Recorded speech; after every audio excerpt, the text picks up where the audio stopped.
요한복음 16장 1절에서 15절 말씀을 살펴보도록 하겠습니다. 15장에 이어 예수님께서는 세상에 남겨질 제자들을 위한 가르침을 계속하여 하고 계십니다. 1절부터 4절에서는 세상의 적대감을 미리 경고하신 이유에 대해서 말씀합니다. 1절은 내가 이것을 너희에게 이름은 너희로 실족하지 않게 하려 함이니 라고 말씀합니다. 앞으로 제자들은 유대 공동체에서 완전히 추방되고 심지어는 죽임을 당하게 될 것이기에 세상의 핍박으로 인해 실족하지 않고 신앙을 버리는 일이 없도록 하기 위해서 이 말씀을 기록하셨다라고 말씀하고 있습니다. 놀라운 것은 제자들을 출교하고 죽이는 자들이 자신의 행동에 대해서 이것이 하나님을 섬기는 일이라고 생각한다는 것입니다. 세상은 그리스도인들을 박해하고 죽이는 명분을 하나님을 위해서라고 착각하며 외쳤던 것입니다. 한번 생각해 보십시오. 왜 이런 어처구니 없는 일이 일어날까요? 3절을 보면 그들이 이런 일을 할 것은 아버지와 나를 알지 못함이다 라고 말씀합니다. 예수님과 하나님을 모르는 영적인 무지 때문에 그런 악행을 한다는 것입니다. 성경에 대해 누구보다도 많이 안다고 자부했지만 실제로는 하나님을 알려고만 했을 뿐 하나님과 인격적인 교제가 전혀 없던 자들이었던 것입니다. 그래서 성경은 알다라고 하는 단어를 사용합니다. 하나님과 그리스도에 대한 참된 지식은 하나님의 말씀을 믿고 순종함으로 하나님과의 인격적인 교제를 통해서 얻게 되고 알게 되는 것입니다. 예수님이 내 안에 거하고 내가 예수님 안에 거하며 예수님의 뜻이 내 뜻이 되고 내 뜻이 예수님의 뜻이 될 때에 진정한 알미 이루어질 수 있는 것입니다. 우리의 알은 어떠합니까? 하나님을 알려고 하는 마음만이 아니라 알을 위해서 날마다 주님과 교제의 자리로 나아가고 계십니까? 마음과 생각만이 아니라 실질적인 교제로 실질적인 주님과의 친밀함이 있기를 축복합니다. 이 친밀함이 우리에게 있을 때에 눈에 보이는 사건 안에 숨겨진 실상을 알 수 있습니다.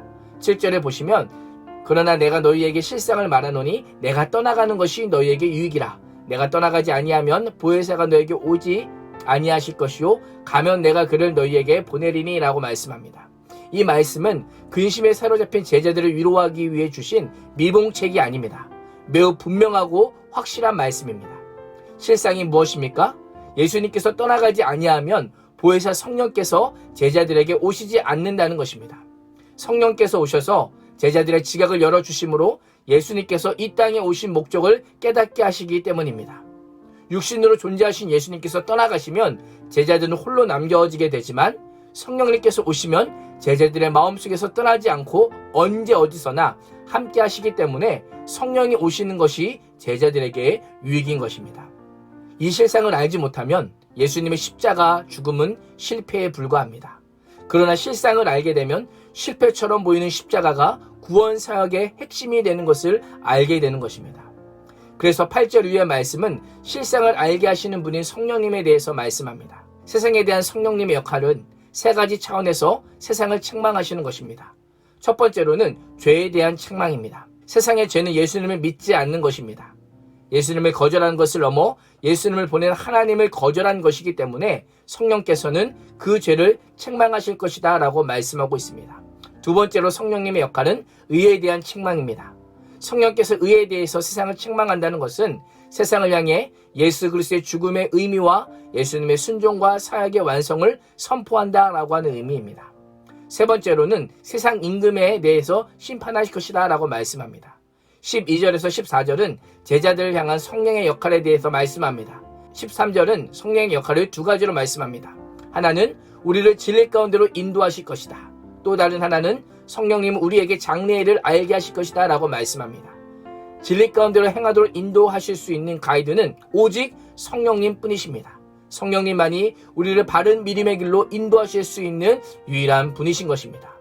오늘도 새로운 시대, 복잡한 상황 속에 우리 곁에 계셔서 낯설고 험난한 신앙의 길을 잘 갈 수 있도록 돕는 분은 성령님이심을 기억하면서 성령의 충만한 가운데 성령님의 인도함을 받는 복된 인생이 되시기를 주님의 이름으로 축원합니다. 기도하겠습니다.